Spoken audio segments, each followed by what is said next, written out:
সকল ছাত্রছাত্রী যারা BHIC 132 ছাত্রছাত্রীরা দেখছেন এই ক্লাস, তাদের প্রত্যেককে ইগনুর স্বয়ংপ্রভার লাইভ ক্লাসে আমার স্বাগত।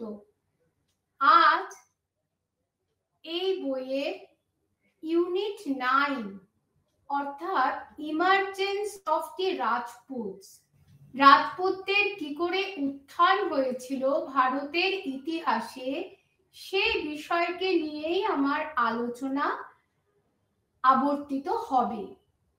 আলোচনা শুরুর আগে আমি আজকের দিনটি সবাইকে একটু স্মরণ করিয়ে দিতে চাই।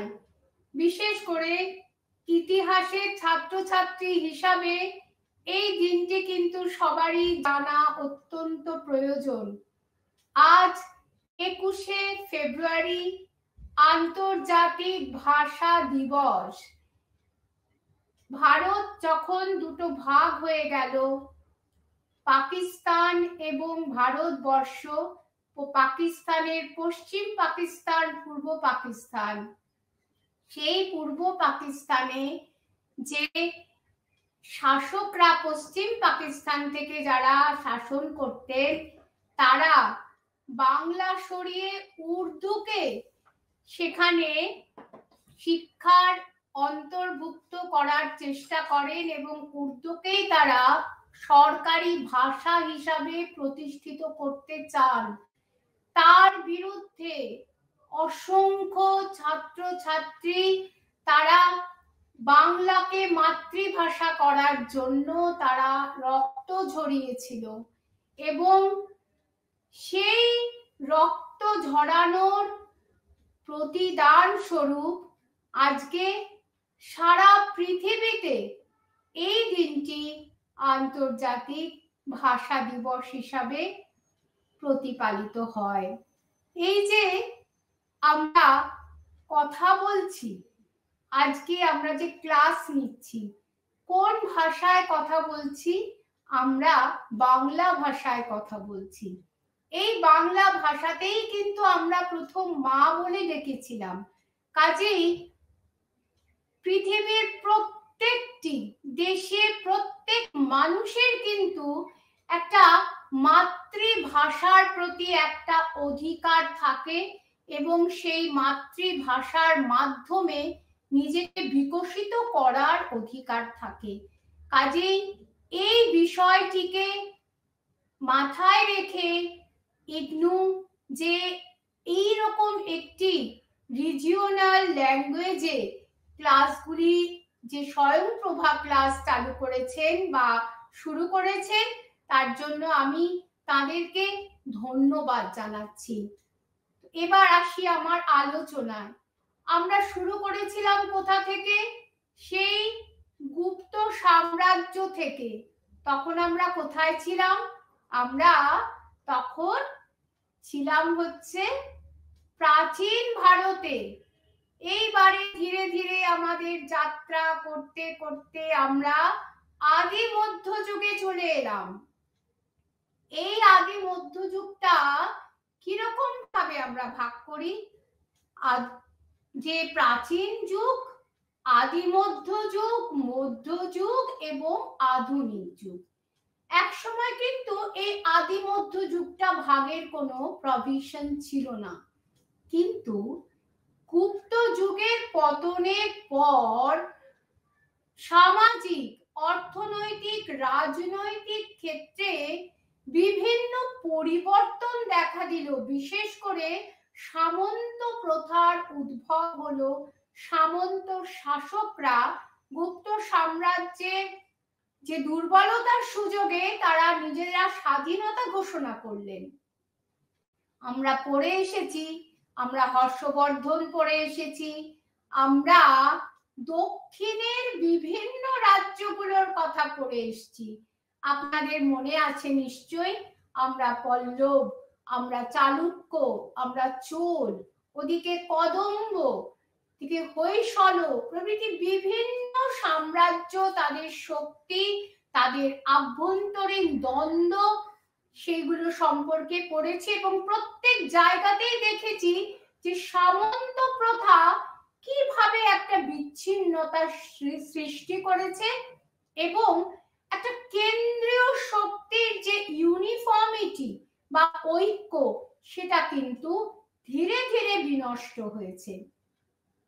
এই একই কথায় এই সামন্ত প্রথার কারণে যে ভারতবর্ষের বিভিন্ন প্রান্তে টুকরো টুকরো ভাবে রাজ্যগুলি প্রতিষ্ঠিত হয়েছিল এক বা একাধিক রাজার নেতৃত্বে।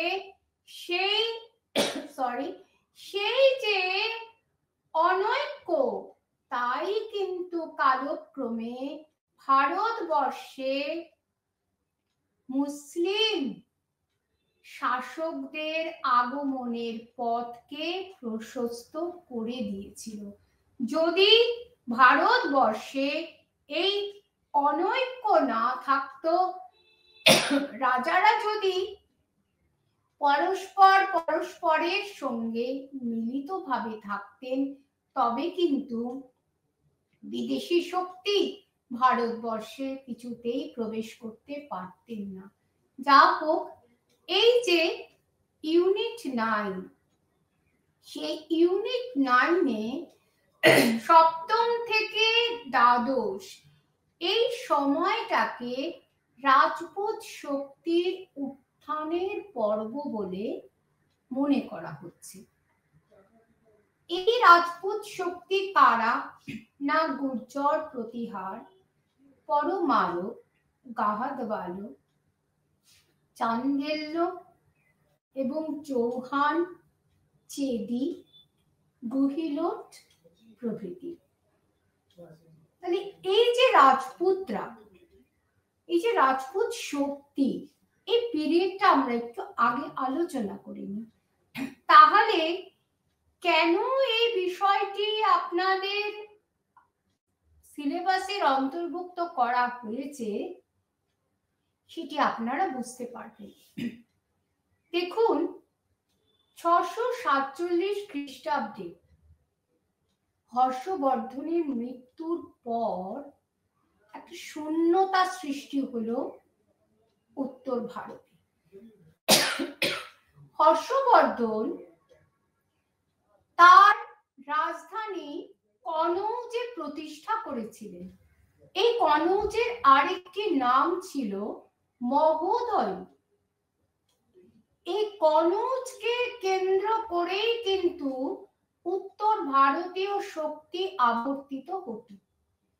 এখন যেমন দিল্লি আমাদের প্রাণ কেন্দ্র, তখন মনে করা হতো যে কোনো শক্তি যদি একবার কনৌজের উপর নিজের অধিকার প্রতিষ্ঠা করতে পারে, it was the gateway to whole of India. তাহলে সরি, আজকে আমার একটু প্রবলেম হচ্ছে, আমি একটুখানি জল খেয়ে নিচ্ছি।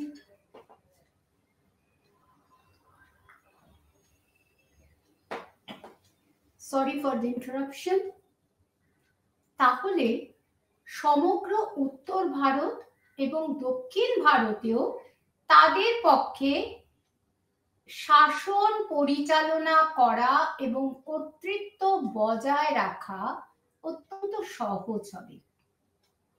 এক কথায় বলা যায় যে যে সমস্ত ভ্যান্ডালসরা রোম আক্রমণ করেছিলেন, তারা মনে করতেন রোম সাম্রাজ্যকে দখল করা মানে তাদের একটা বিরাট আধিপত্য প্রতিষ্ঠা। সেই একইভাবে কনৌজের উপর অধিকার প্রতিষ্ঠা যে করতে পারবে, সেই কিন্তু সমগ্র ভারতবর্ষের প্রভু হবে।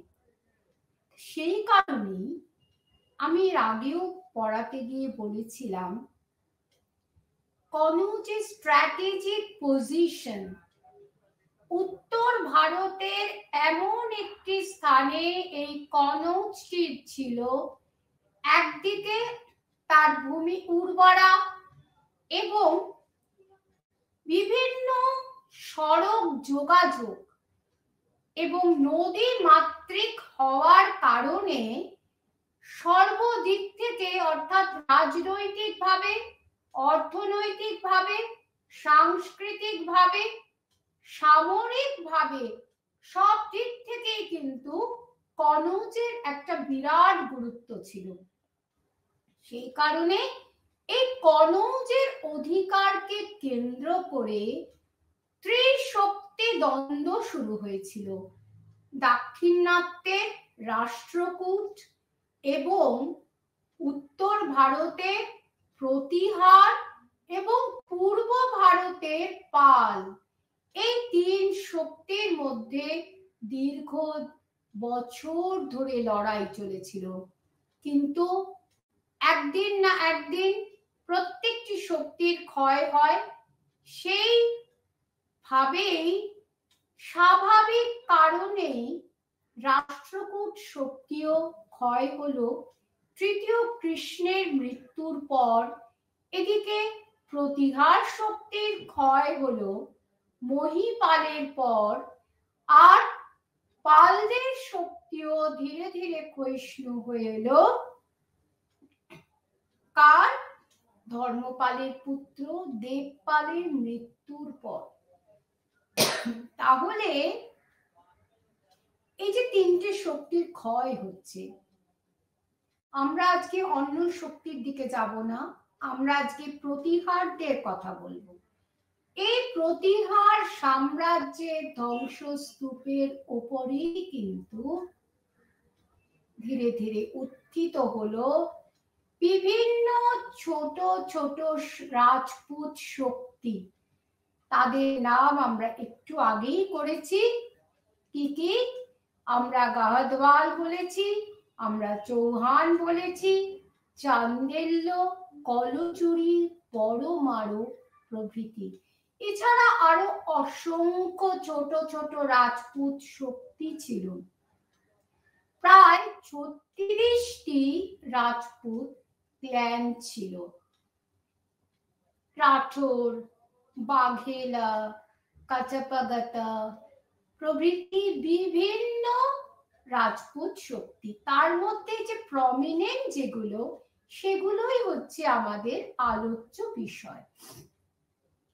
তো এই যে রাজপুতরা, রাজপুতদের কথা মনে করলেই কিন্তু আমাদের প্রথমেই মনে পড়তে পারে আপনাদের সেই পদ্মিনী উপাখ্যানের কথা। আলাউদ্দিন খিলজি যখন চিতোর আক্রমণ করেছিলেন, পদ্মিনীর রূপে মুগ্ধ হয়ে তিনি কি করেছিলেন? তিনি সেই রতন সিংকে তিনি পরাজিত করেন এবং হত্যা করেন।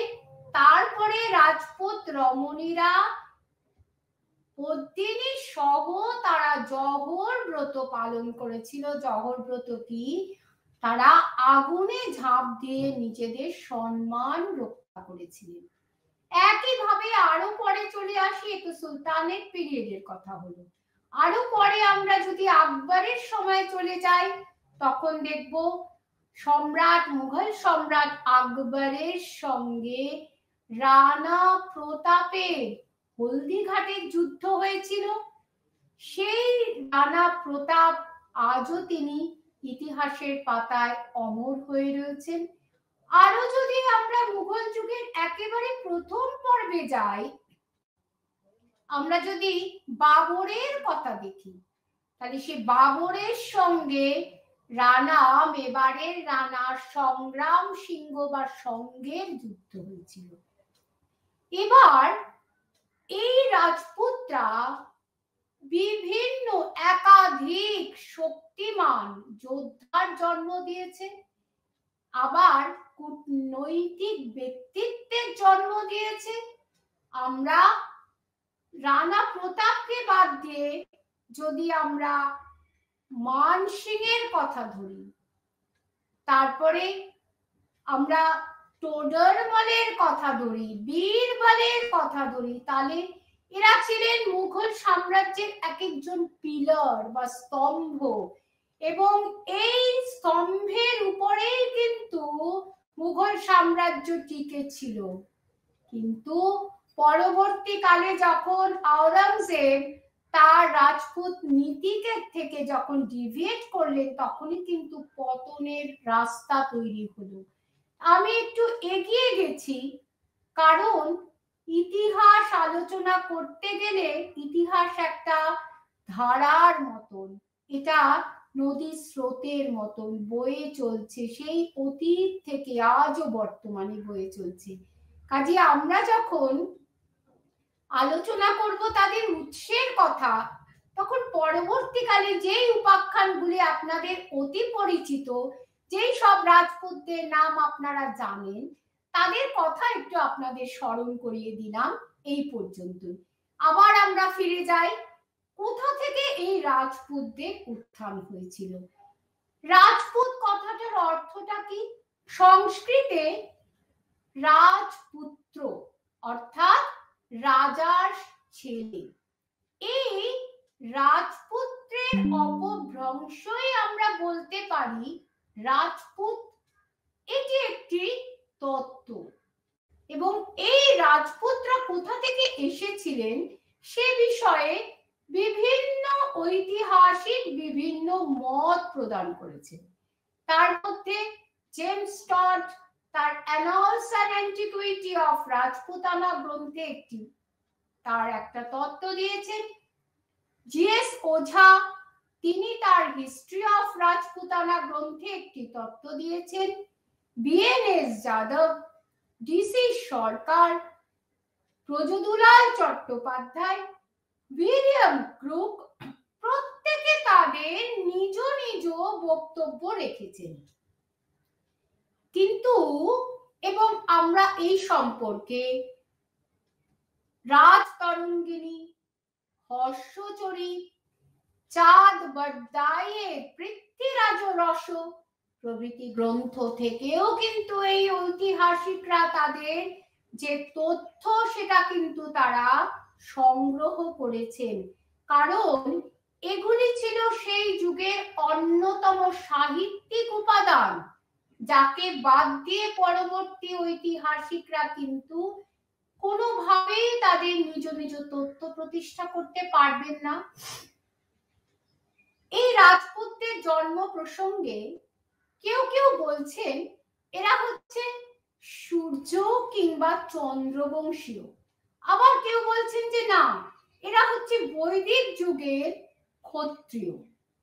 এবার বাণভট্ট কি বলছেন? বাণভট্ট বলছেন যে ক্ষত্রিয়দের মধ্যে যারা উচ্চ বংশজাত ছিল তাদেরকে রাজপুত বলা হতো। চাঁদ বড্ডাই কি বলছেন? তিনি একটি অনবদ্য তত্ত্বের অবতারণা করেছেন, যেটিকে সমর্থন করেছেন ঐতিহাসিক D.R. ভান্ডারকর। সেইটা কি তত্ত্ব? না অগ্নিকুল তত্ত্ব, অগ্নিকুল তত্ত্ব। অর্থাৎ আমরা বিভিন্ন ছোটদের যে ছবিতে গল্প, সেখানে আমরা রাক্ষস খক্ষসের গল্প দেখি, মুনি ঋষিদের যজ্ঞ ভঙ্গ করার জন্য কিভাবে রাজপুতরা যে রাক্ষসদের আগমন হয় সে বিষয়ে আমরা অনেক কাহিনী আশা করি আমরাও পড়েছি ছোটবেলায়, আপনারাও পড়েছেন। তো আবু পর্বতে, মাউন্ট আবুতে বশিষ্ঠ, বিশ্বামিত্র, অগস্ত্য প্রভৃতি ঋষিরা একটি যজ্ঞ করছিলেন। সেই যজ্ঞ পণ্ড করার জন্য কিছু রাক্ষসের সেখানে উদ্ভব হয়। তখন তাদেরকে পরাস্ত করার জন্য তিনি তিনটি যোদ্ধার, সেই যোদ্ধারকে স্মরণ করলেন যারা সেই যজ্ঞ কুণ্ড থেকে উত্থিত হলো। এই যোদ্ধা কোন কোন বংশের? না তারা হলেন প্রতিহার বা প্রতিহার, চৌহান, পরমার, সোলাঙ্কি প্রভৃতি। অর্থাৎ এই অগ্নিকুল তত্ত্ব, অর্থাৎ অগ্নি দেবতার থেকে, অগ্নিকুণ্ড থেকে তাদের আবির্ভাব হয়েছে। কিন্তু এটা তো একটা জাস্ট একটা গল্প, মাইথোলজি, কিন্তু এটা যদি ঐতিহাসিক ভাবে যদি আমরা অ্যানালাইজ করি, তখন ঐতিহাসিকরা বলছেন যে এই অগ্নিকুল তত্ত্বের অর্থ হলো অগ্নিতে নিজেদেরকে শোধন করা। যেমন সীতার অগ্নি পরীক্ষা দিতে হয়েছিল, তেমনি এরাও নিজেদেরকে শোধন করছেন। কেন শোধন করতে হলো এদেরকে? কারণ এরা ছিলেন বিধর্মী, অর্থাৎ শক, হুন প্রভৃতি জাতি এবং গুর্জররা তারা ভারতবর্ষে এসেছিলেন গুপ্ত সাম্রাজ্য যখন প্রায় টালমাটাল অবস্থা সেই হুনদের আক্রমণে। সেই সময় তারা যে সমস্ত রাজপুরুষরা ভারতে এসেছিলেন তাদের মধ্যে কেউ কেউ ভারতে থেকে গিয়েছিলেন এবং কালক্রমে হিন্দুত্ব অর্থাৎ সেই দিবে আর নিবের কাহিনী তারা ধীরে ধীরে ভারতীয় সভ্যতার মেইন স্ট্রিমের সঙ্গে তারা যুক্ত হয়ে যায় এবং তারাও নিজেদেরকে ভারতীয় বলে এস্টাবলিশ করে বা প্রতিপন্ন করে। তাহলে এই যে অগ্নিকুল তত্ত্ব, তার মানে হচ্ছে কেউ কেউ বলছেন হুনদের কোনো শাখা, অর্থাৎ এরা হচ্ছে আসলে হুনদের বংশধর। হুনরা যখন এসেছিল তারা ভারতে এসে তারা ভারতের সভ্যতার সঙ্গে তারা বিলীন হয়ে যায়। এই ভারতের মহামানবের সাগর তীরে তীরে কত অসংখ্য জাতি এসে তারা কিন্তু নিজেদের স্বাতন্ত্র্য বজায় রাখেনি। এর ফলে কি হচ্ছে, ভারতীয় সভ্যতা আরো বেশি এনরিচড হয়েছে। তাহলে এটি একটি তত্ত্ব। এবার জিএস ওঝা তিনি কি বলছেন? তিনি বলছেন না, এরা মোটেই কোনোভাবে এরা বিদেশি নয়, এরা হচ্ছে খাঁটি বৈদিক আর্য।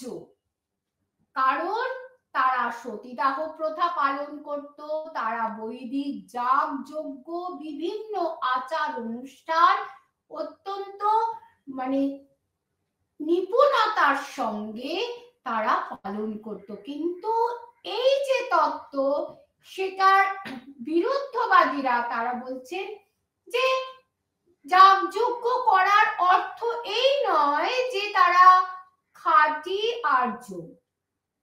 যারা সদ্য এই ধর্মকে গ্রহণ করেছে বা এই আর্য ধর্মের মধ্যে আর্য জাতির অন্তর্ভুক্ত হয়েছে, তারা নিজেদের আমরা কত বেশি আর্য সেটা প্রতিপন্ন করার জন্যই আরো বেশি করে এই সমস্ত যাগযজ্ঞ, জহর ব্রত, সতীদাহ প্রথা প্রভৃতি পালন করতেন।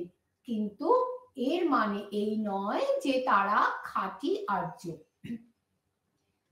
ডিসি সরকার তিনি রাজতরঙ্গিনীর উপর ভিত্তি করে কি বলছেন যে এই রাজপুতরা ছিল পেটি ল্যান্ড ওনার, অর্থাৎ অতি সাধারণ তারা ভূমাধিকারী। এরাই কালে দিনে বিভিন্ন রাজার অধীনে সামন্ত শাসক হিসাবে রাজ্য পালন করে নিজেদের শক্তিশালী করে এবং রাজপুত হিসাবে পরিগণিত হয়। একইভাবে বিএনএস যাদব, ঐতিহাসিক বিএনএস যাদব তিনি কি বলছেন? তিনি বলছেন ওই গুপ্ত সাম্রাজ্যের যখন একটা টালমাটাল অবস্থা, সেই সময় যে ঢুকেছিলেন হুনরা, সেই হুনরাই কিন্তু ভারতীয় সভ্যতার সঙ্গে একীভূত হয়ে কালে দিনে তারাই রাজপুত বা উচ্চ বংশোদ্ভূত ক্ষত্রিয় বলে নিজেদেরকে প্রতিষ্ঠিত করেন। আর ব্রজদুলাল চট্টোপাধ্যায়, ঐতিহাসিক ব্রজদুলাল চট্টোপাধ্যায়, তিনিও মোটামুটি বলছেন যে এরা হচ্ছে ল্যান্ড ওনার বা ভূমাধিকারী এবং কোনো ক্ল্যানের অন্তর্ভুক্ত ছিলেন না, একটি সম্প্রদায়ের অন্তর্ভুক্ত ছিলেন না। এরা ছিলেন মিক্সড কাস্ট। অনেক সম্প্রদায়ের এই ধরনের যারা ফিউডেটারিস ছিলেন বা ল্যান্ড ওনার, যারা জমিকে এনজয় করতেন বা উপভোগ করতেন জমির সত্ত্ব, তাদের মধ্যে যারা ধীরে ধীরে শক্তিশালী হয়ে ওঠে তারাই রাজপুত হিসাবে ভারতীয় ইতিহাসের পাতায় পরিগণিত হয়। উইলিয়াম ক্রুক তিনিও কিন্তু কিছুটা সেই অগ্নিকুল তত্ত্বের সমর্থন করে বলছেন যে এই রাজপুতরা তারা ছিলেন বিদেশি এবং সম্ভবত এরা শক কিংবা হুনদের বংশধর। এরাই ধীরে ধীরে ভারতীয় সভ্যতার অন্তর্ভুক্ত হয় এবং এদের মধ্যে যারা শক্তিমান ক্ষত্রিয়, যাদের who were predominant by dint of their power, যারা বাহু বলে শক্তিমান ছিলেন, আধিপত্য বিস্তার করতে সক্ষম হয়েছিলেন, তারাই রাজপুত বলে নিজেদের প্রতিষ্ঠিত করেন। সুতরাং আমরা কি দেখলাম? কেউ বলছেন এই রাজপুতরা এদেশীয়, আবার কেউ বলছেন রাজপুতরা বিদেশীয় অর্থাৎ শক-হুনদের বংশধর। সাধারণভাবে বর্তমানে ঐতিহাসিকরা এই রাজপুতরা বিদেশিদের বংশধর এটি এখন অ্যাকসেপ্টেড তত্ত্ব। কারা কারা ছিলেন তার মধ্যে প্রমিনেন্ট? তার মধ্যে প্রতিহার ছিলেন, একটু আগেই বলেছি। তার মধ্যে গাহাদওয়াল, চৌহান, পরমার, চান্দেল্য, চেদি, বাঘেলা, এরা গুহিলোট, এরাই ছিলেন প্রমিনেন্ট। এইবার আমরা প্রতিহারদের কথায় আসি। এই প্রতিহাররা তারা কনৌজকে কেন্দ্র করে প্রতিহাররা রাষ্ট্রকূট আর পালদের সঙ্গে দ্বন্দ্বে নেমেছিলেন। তাহলে প্রতিহাররা বলা হয় ভারতবর্ষের ইতিহাসে এই প্রতিহারদের কিন্তু বিরাট গুরুত্ব আছে। কারণ যখন হর্ষবর্ধনের মৃত্যুর পর সমগ্র উত্তর ভারতে এই প্রতিহাররাই কিন্তু প্রতিহারী হিসাবে অর্থাৎ ডোর কিপার হিসাবে, রক্ষক হিসাবে তারা ভারতবর্ষকে মুসলিম যে আক্রমণ তার থেকে কিন্তু রক্ষা করতে অনেকাংশে তারা সহায়ক হয়েছিলেন।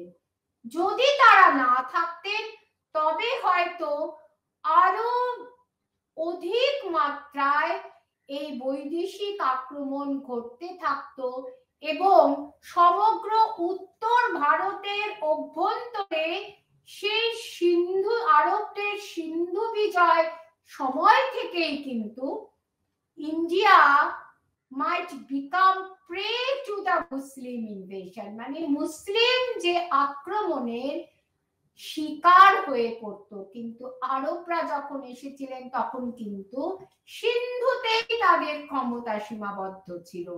মুহাম্মদ অফ গজনি তিনিও কিন্তু আক্রমণ করেই চলে গিয়েছিলেন।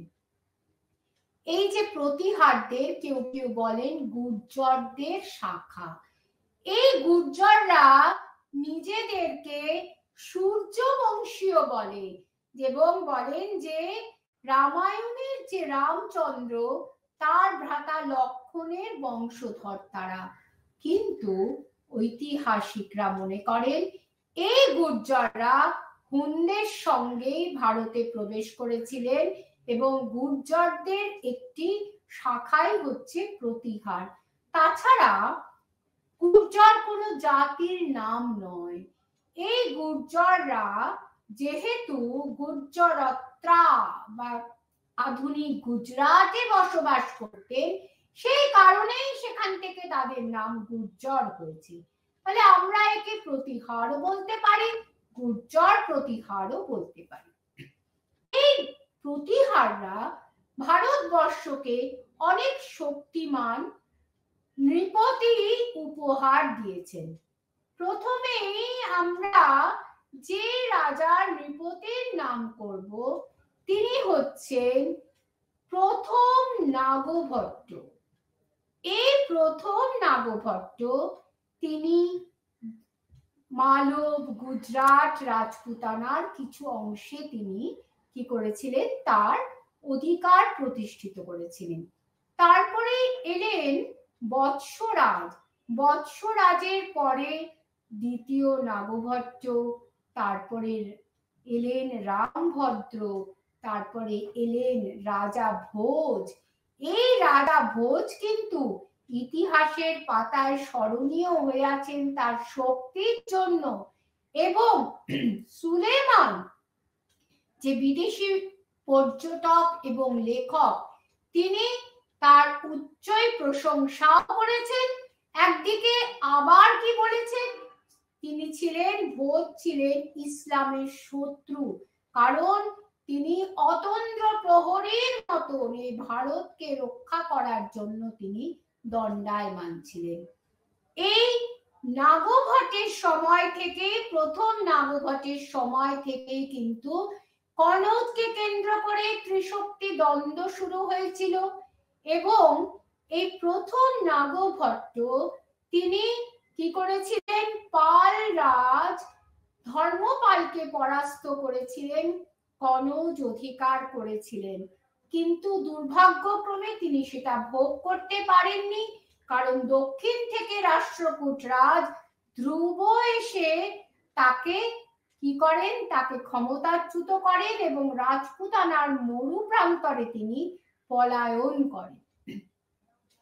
আমরা ধর্মপালের খলিমপুর তাম্রলেখ থেকে এ বিষয়ে অনেক তথ্য পাই। এছাড়া আমরা রাষ্ট্রকূট অমোঘ বর্ষের সঞ্জান তাম্রলেখ, দেবপালের বাদল লেখ থেকেও কিন্তু এই সময়টার অনেক তথ্য পাই। এরপরে যখন এলেন বৎসরাজ, তখন তিনি বৎসরাজের প্রথম নাগভট্ট, তারপরে বৎসরাজ, তারপরে দ্বিতীয় নাগভট্ট। দ্বিতীয় নাগভট্ট কিন্তু আবার চেষ্টা করলেন এবং তিনি ধর্মপালকে পরাস্ত করলেন, কিন্তু এবারেও তার ভাগ্য সুপ্রসন্ন হলো না এবং রাষ্ট্রকূট তৃতীয় গোবিন্দ তাকে পরাস্ত করলেন। তাহলে আমরা দেখতে পাচ্ছি কনৌজকে কেন্দ্র করে কিভাবে পাল প্রতিহার এবং ভোজ, এই পাল প্রতিহার এবং রাষ্ট্রকূট, এই তিন শক্তির দ্বন্দ্ব চলছে। অর্থাৎ যেন তেন প্রকারেণ আমাকে এই কনৌজকে অধিকার করতে হবে, তবেই আমি সমগ্র ভারতের যেন প্রভু হয়ে যাব। এখানে একটি কথা বলে রাখা উচিত যে এই যে সময়টা, অর্থাৎ সপ্তম, অষ্টম থেকে একাদশ, একেবারে ত্রয়োদশ শতক, দ্বাদশ ত্রয়োদশ শতক, এই যে পিরিয়ডটা, এই সময়টা নিয়ে এই ইউনিট 9টা তৈরি। এই সময় কিন্তু একদিকে ভারতের দরজায় ইসলাম শক্তির আক্রমণ শুরু হয়ে গেছে। তাহলে সেই সময় আমরা দেখতে পাচ্ছি তারা ইসলামের বিরুদ্ধে ঐক্যবদ্ধ না হয়ে নিজেদের লোভ লালসার বশবর্তী হয়ে কে কোন জায়গা আক্রমণ করবে, সেটাকে নিজের পদানত করবে, কে কাকে হারিয়ে নিজের শক্তি, নিজের গরিমাকে প্রতিষ্ঠিত করবে, সেটা নিয়েই যেন তারা ব্যতিব্যস্ত ছিলেন। যাই হোক, তৃতীয় নাগভট্ট পারলেন না। এরপরে রামভদ্র যে কেরিয়ার অত্যন্ত অপ্রাসঙ্গিক ছিল। এরপরে এলেন ভোজ। ভোজ কিন্তু এই প্রতিহার শক্তিকে উত্তর ভারতের এক বিরাট শক্তিমান রূপে, শক্তি রূপে তিনি প্রতিষ্ঠিত করেছিলেন। এবং যখন তিনি পূর্ব ভারতে তার অধিকার প্রভুত্ব বিস্তার করতে গেলেন, ততদিনে কিন্তু ধর্মপাল আর এই পৃথিবীতে নেই। ধর্মপালের পুত্র দেবপাল তখন পাল সিংহাসনে। দেবপাল তাকে বাধা দেওয়াতে ভোজ কিন্তু তার অ্যাম্বিশন বা যে আশাকে পূরণ করতে পারলেন না। এই একইভাবে তিনি রাষ্ট্রকূট দ্বিতীয় ধ্রুব এবং প্রথম অমোঘবর্ষের কাছেও তিনি পরাস্ত হলেন।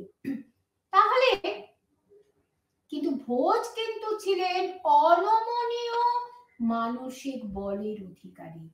তিনি কিন্তু হার মানলেন না। এদিকে পাল সাম্রাজ্যে কিছুটা পাশা বদল হলো। কিরকম পাশা বদল? আমরা দেখলাম দেবপালের মৃত্যুর পর তার উত্তরাধিকারীরা অনেকটা ক্ষয়িষ্ণু শক্তিতে পরিণত হয়েছে। দেবপালের পরে কিছুদিন বিগ্রহপাল রাজত্ব করলেন এবং তারপর এলেন নারায়ণ পাল। এরা কেউই কিন্তু শক্তিমান রাজা বলে ইতিহাসে পরিগণিত ছিলেন না। সেই কারণেই আমরা দেখতে পাচ্ছি ভোজ পুনরায় তার সেই রাজকীয় যে অ্যাম্বিশনকে, অর্থাৎ রাজ্য বিজয়ের যে অ্যাম্বিশন, সেটাকে চরিতার্থ করার জন্য আবার তিনি ছুটে যাচ্ছেন। এবং এইবার কিন্তু তিনি পর্যুদস্ত করছেন পাল রাজ নারায়ণ পালকে। এবং রাষ্ট্রকূট সিংহাসনে সেই সময় ছিলেন দ্বিতীয় কৃষ্ণ। কাজে দ্বিতীয় কৃষ্ণ সেরকম শক্তিমান না থাকায় তিনিও কিন্তু ভোজের কাছে পর্যুদস্ত হচ্ছেন। কাজে ভোজ, রাজা ভোজের খ্যাতি, তিনি বলা যায় যে প্রতিহারদের মধ্যে তিনি সর্বশক্তিমান ছিলেন। এরপরে ভোজের পরবর্তী পর্যায়ে আমরা দেখতে পাচ্ছি ধীরে ধীরে ক্ষয় হচ্ছে প্রতিহার শক্তি। কারণ কি? যে যখনই উত্তরাধিকারীরা শক্তিমান হবেন না, বুদ্ধিমান হবেন না, তখনই কিন্তু তারা ধীরে ধীরে তাদের কার্যকারিতা হারাবেন। এরপর এলেন মহেন্দ্রপাল এবং মহেন্দ্রপালের পর মহীপাল।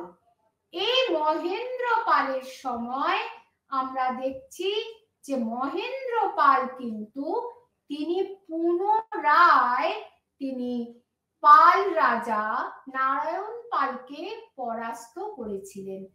এই মহেন্দ্রপাল এবং রাষ্ট্রকূট শক্তির সঙ্গেও তিনি তার বিরোধটা মিটিয়ে নেওয়ার চেষ্টা করেন, কিন্তু রাজ্য বিজেতা হিসাবে যত না তিনি সংস্কৃতির পৃষ্ঠপোষক হিসাবে কিন্তু তিনি আরো বেশি করে ইতিহাসের পাতায় তার নাম রয়েছে। কারণ প্রখ্যাত রাজশেখর তিনি তার সভাকবি ছিলেন এবং তিনি কর্পূর মঞ্জুরি নামক একটি নাটক লেখেন এবং কাব্য মীমাংসা নামক একটি সমালোচনামূলক একটি রচনা তিনি লিখেছিলেন। তাহলে আমরা যদি রাজশেখরকে স্মরণ করি, কবি রাজশেখরকে, তখনই আমাদের এই মহেন্দ্রপালের কথা, প্রতিহার মহেন্দ্রপালের কথা আমাদের স্মরণে এসে যাবে। এরপরে যে শেষ শক্তিমান রাজা তিনি হচ্ছেন মহীপাল। এই মহীপালের রাজত্ব কালে রাষ্ট্রকূটরাজ তৃতীয় Indra totally ransacked the Pratihara kingdom এবং একেবারে ধ্বংস করলেন বলা যায়। এবং এর পরবর্তী পর্যায়ে তৃতীয় কৃষ্ণ তিনি চিতোর, কালাঞ্জর প্রভৃতি স্থানগুলোকে আক্রমণ করে ধ্বংস করলেন। কারণ পর্যটক আল মাসুদি সেই সময় যখন ভারতে এসেছিলেন তখন তিনি সেই ধ্বংসের চিহ্নগুলো তিনি প্রত্যক্ষ করেন। এই প্রতিহাররা কিন্তু হর্ষবর্ধনের পরবর্তী পর্যায়ে হর্ষবর্ধনের সমতুল্য না হলেও তারা কিন্তু অনেকটা তারা উত্তর ভারতে নিজেদের ক্ষমতা এবং প্রভুত্বকে বিস্তার করেছিলেন। এর পরবর্তীকালে যখন ধীরে ধীরে প্রতিহার শক্তি দুর্বল হয়ে আসছে, কিন্তু দুর্বল হওয়া সত্ত্বেও প্রতিহার রাজার রাজ্যপাল কিন্তু তিনি মোহাম্মদ ঘুরির যে আক্রমণকে তিনি তার মুখোমুখি তিনি করতে সফল হয়েছিলেন। এইবারে এই প্রতিহার শক্তি যখন পতনের দিকে চলে যাচ্ছে, তার সেই ধ্বংস, আমরা বলি যে ধ্বংস মানেই ধ্বংস নয়, ইতিহাসে ধ্বংসের উপরেই কিন্তু সৃষ্টির বীজ নিহিত আছে। এবং কালক্রমে ধীরে ধীরে যে সব রাজপুত রাজ্যগুলোর কথা বলেছিলাম, সেই রাজপুত শক্তিগুলির উত্থান হচ্ছে। তার মধ্যে প্রথমেই আমরা গাহতওয়ালদের কথা আলোচনা করব। এই গাহতওয়ালের প্রথম যে প্রতিষ্ঠাতা তিনি ছিলেন চন্দ্রদেব। তিনি কি করেছিলেন? তিনি কনৌজ অধিকার করেন এবং তারপরে আমরা দেখতে পাচ্ছি মদন চন্দ্র।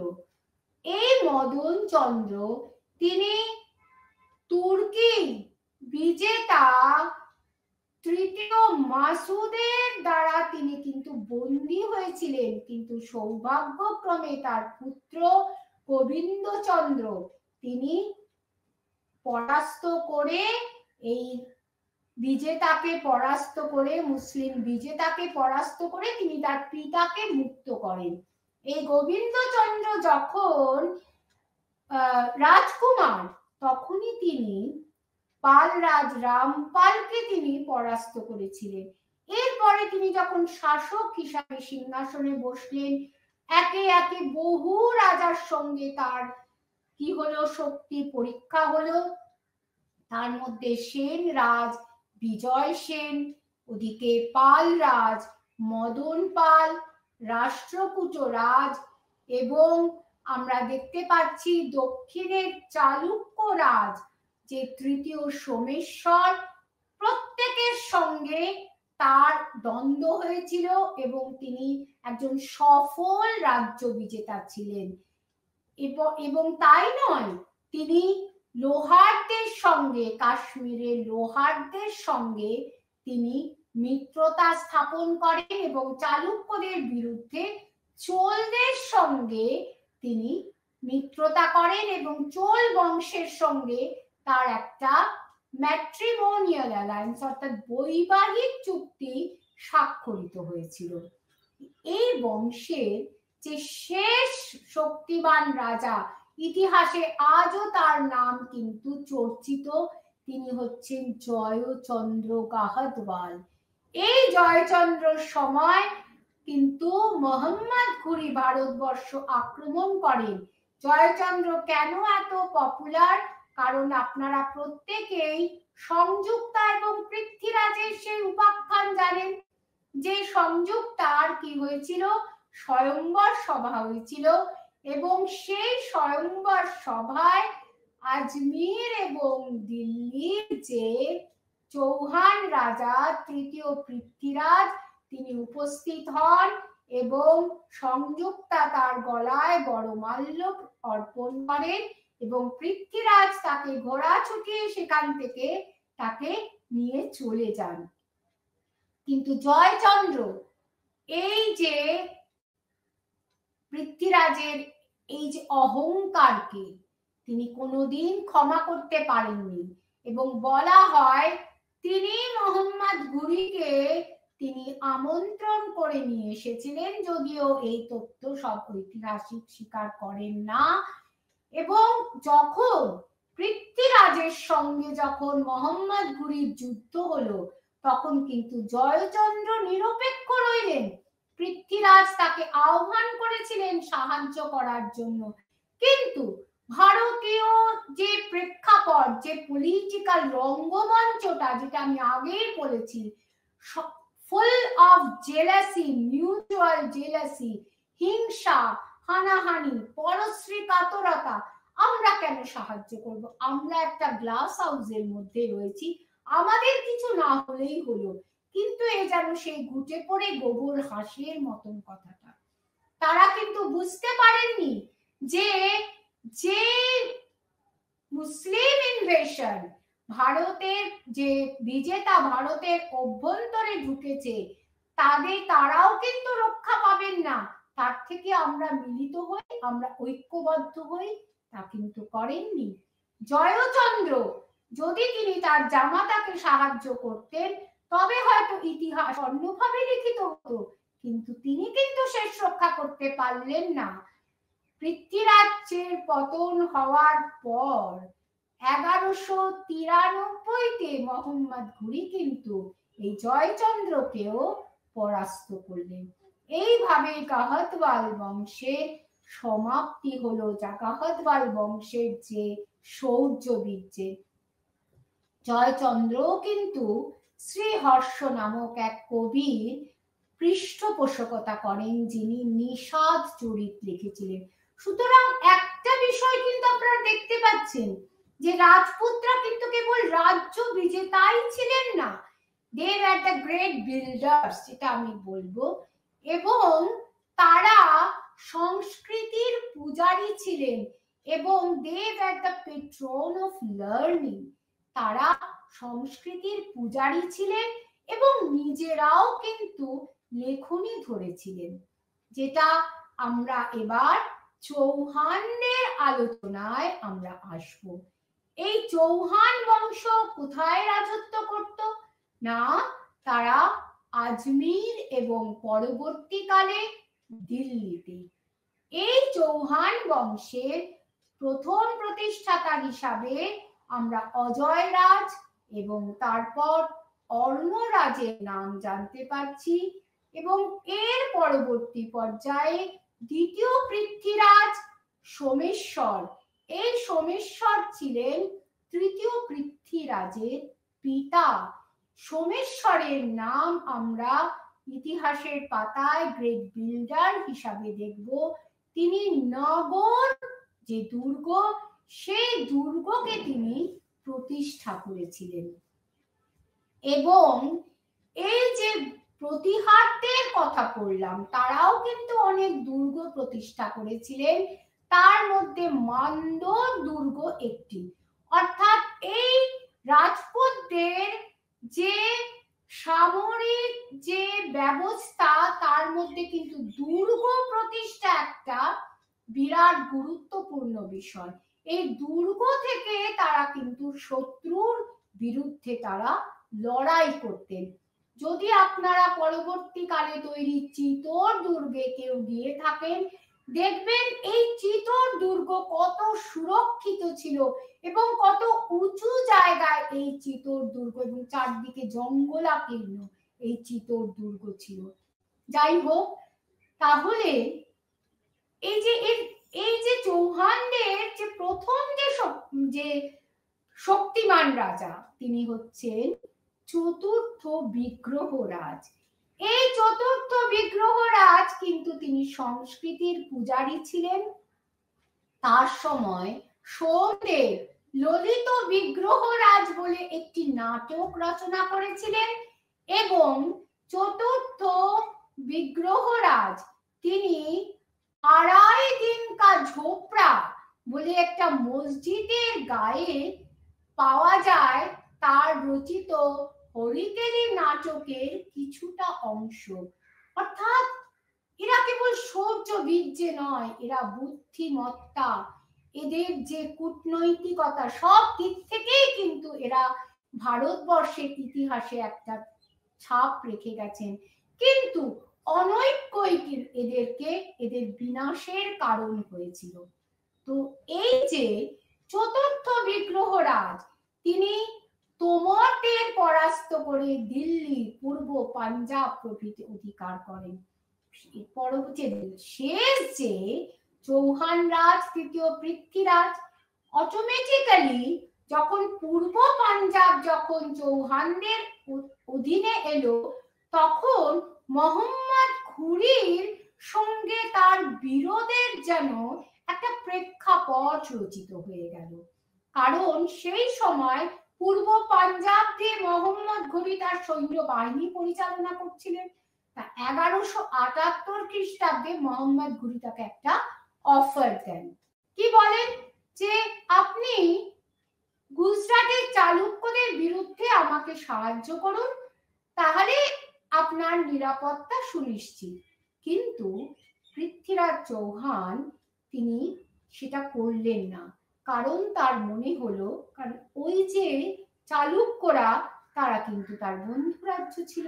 যদিও রাজনীতিতে বন্ধু শত্রু everything is fair in war, সেই অর্থে আমরা দেখতে পাচ্ছি যে তিনি সাহায্য করতে পারতেন, কিন্তু করলেন না, তিনি নিরপেক্ষ রইলেন। যা হোক, আবু পাহাড়ের যুদ্ধে কিন্তু দ্বিতীয় মূলরাজ যে গুজরাটের চালুক্যরাজ তিনি ঘুরিকে হারালেন এবং দ্বিতীয় ভীমও কিন্তু তাকে পরাস্ত করেছিলেন। এর পরবর্তী পর্যায়ে আমরা দেখতে পাচ্ছি এই দ্বিতীয় ভীমকে বশ্যতা স্বীকারে বাধ্য করেছিলেন চৌহান রাজ তৃতীয় পৃথ্বীরাজ। কিন্তু তার মাথার উপরে খাড়া কিন্তু ঝুলছিলই, কারণ মোহাম্মদ ঘুরির আক্রমণ কিন্তু থামেনি। তিনি যখন ভাতিন্দা যখন আক্রমণ করলেন, পৃথ্বীরাজ তখন প্রমাদ গুনলেন এবং তিনি শতপ্রণোদিত হয়ে তিনি মোহাম্মদ ঘুরির সঙ্গে যুদ্ধ করার জন্য তরাইনের প্রান্তরে তিনি এগিয়ে গেলেন। 1191 খ্রিস্টাব্দে তরাইনের যুদ্ধে তিনি কিন্তু মোহাম্মদ ঘুরিকে পরাস্ত করেন এবং সেই যুদ্ধে তার যে সেনাপতি স্কন্দ তিনি বীরের মতো যুদ্ধ করেছিলেন। কিন্তু দুর্ভাগ্যক্রমে তরাইনের দ্বিতীয় যুদ্ধ অর্থাৎ 1192-তে স্কন্দ কিন্তু সেই সেনাপতিত্বর দায়িত্ব সেই সময় নিতে পারেননি কোনো কারণে। ফলে পৃথ্বীরাজ জয়ী হয়েও কিন্তু শেষ পর্যন্ত তিনি পরাজিত হলেন এবং নিহত হয়েছিলেন। তার যে উত্তরাধিকারীরা ধীরে ধীরে শক্তি হারিয়ে রণথম্বরে নিজেদেরকে ক্ষমতাটাকে কনফাইন করে দিয়েছিল। এরপর আলাউদ্দিন খিলজির সময় আমরা দেখতে পাচ্ছি যে এদের প্রায় বিনাশের মুখোমুখি চলে যায়। অন্যান্য যে রাজপুত তাদের মধ্যে আমরা যদি চান্দেল্যদের কথা ধরি, চান্দেল্য সব জেজভুক্তি, জেজুকা নামক একজন ব্যক্তির থেকে জেজভুক্তি, তারা বুন্দেলখণ্ডে, এবং এদের সব থেকে শক্তিমান ছিলেন ধঙ্গ এবং কীর্তিবর্মন। এর পরবর্তী আমরা চেদিরা জব্বলপুরে রাজত্ব করতেন। তাদের মধ্যে কলচুরি কর্ণ, এই কর্ণ ছিলেন সব থেকে শক্তিমান রাজা। এরপরে আমরা আসছি পরমার, মালবে রাজত্ব করতেন। এই পরমারদের সব থেকে শক্তিমান রাজা ছিলেন ভোজ, তার ধারা ছিল তার রাজধানী, সেখানে তিনি একটা সংস্কৃত বিদ্যালয় করেছিলেন এবং আজও ভোজ হ্রদ আজও তার নাম স্মরণীয় করে রেখেছে। ওদিকে চান্দেল্য রাজ কীর্তিবর্মনের নামে কীর্তি সাগর হ্রদ আজও স্মরণীয় হয়ে রয়েছে। অন্যান্যদের মধ্যে আমরা গুহিলট, এই গুহিলট বংশের মধ্যে হাম্বির দেব একজন শক্তিমান রাজা, যিনি সিসোদীয় বংশের প্রতিষ্ঠা করেন মেবারে। এছাড়া আমরা বাঘেলাদের দেখছি যারা রাজস্থানে গেছেন। দিলওয়াড়া এই জৈন টেম্পল যারা দেখেছেন, এই দিলওয়াড়া মন্দির তাদের তৈরি, এবং খাজুরাহ মন্দিরে যারা গেছেন সে খাজুরাহ কিন্তু আজও গ্রেট বিল্ডার হিসাবে চান্দেল্যদের আজও স্মরণীয় করে রেখেছে। বিশেষ করে ধ্বংসের সময় বেশ কিছু মন্দির সেই সময় তৈরি হয়। তাহলে এই যে আমরা রাজপুতদের কথা বললাম, তাদের রাজনৈতিক কাঠামোটা কিরম ছিল, সেই কাঠামোটা আমরা দেখতে পাচ্ছি। রাজা ছিলেন সব থেকে ওপরে, তাকে আলোচনা করার জন্য, তার সঙ্গে বা মন্ত্রণা করার জন্য মন্ত্রণা পরিষদ ছিলেন, এবং যারা ঠাকুর, রণক, সামন্ত, মহাসামন্ত, সান্ধ্যী বিগ্রহিক প্রভৃতি উপাধি গ্রহণ করতেন। এছাড়া ছিলেন অন্যান্য অ্যাডমিনিস্ট্রেটিভ যে সমস্ত অফিসিয়াল, তাদের মধ্যেও আমরা দেখতে পাচ্ছি এরা বিষয় বা ভুক্তি এবং অন্যান্য বিভাগে শাসন করতেন। সেখানেও কিন্তু রাজপুত, যুবরাজ, রণক, ঠাকুর, মহামণ্ডলিক প্রভৃতি নামগুলো আসছে। আর গ্রাম শাসনের ক্ষেত্রে পঞ্চকুল বা 5টা কুলের যে হেড, তারা শাসন করতেন। তাছাড়া মহাজন, গ্রাম মহোত্তর শাসন করতেন। আর যদি সামরিক বিষয়ের কথা ধরি, তাহলে আমরা দেখতে পাবো কোথাও কোনো ইউনিফর্মিটি ছিল না রাজপুতদের মধ্যে। কারণ এই রাজপুতরা নিজেদের যে সেনাবাহিনীর থেকে সামন্তদের সেনাবাহিনীর উপরেই কিন্তু অতিরিক্ত তারা গুরুত্ব দিতেন।